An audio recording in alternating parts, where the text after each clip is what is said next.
So Japan has this amazing trend called the Mugen dishes. Simple, quick, minimal, but you'd eat them endlessly. Today my take on Mugen Piman will show you exactly what all the fuss is all about. For a printable version of this recipe, visit my website, just google Mugen Piman /dashi to find me. So here I have about 250 grams of green peppers and I'm going to cut them into thin strips. Don't worry about making them perfectly uniform since we're going for that rustic homemade charm here. I'm using piman, which is the most common pepper in Japan. It's smaller and bitter because it's not mature. You can simply use regular bell pepper to make this recipe. Once you've got all your peppers sliced, let's mix up our sauce in a small bowl.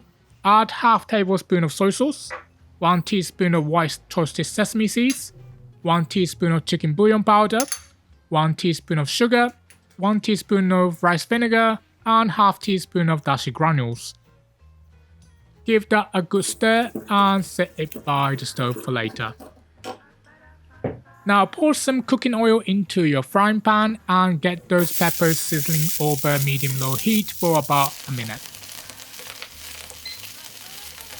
After the first minute, when your peppers have softened just slightly but still have the perfect bite, pour the sauce right over them and stir fry until every strip is beautifully coated. Now, Mugen means infinite in Japanese, and this dish gets that name because it's supposedly so delicious you could eat it endlessly. Keep cooking until most of the liquid has evaporated, creating this gorgeous glossy coating. Once that happens, take it off the heat and transfer everything to a big mixing bowl.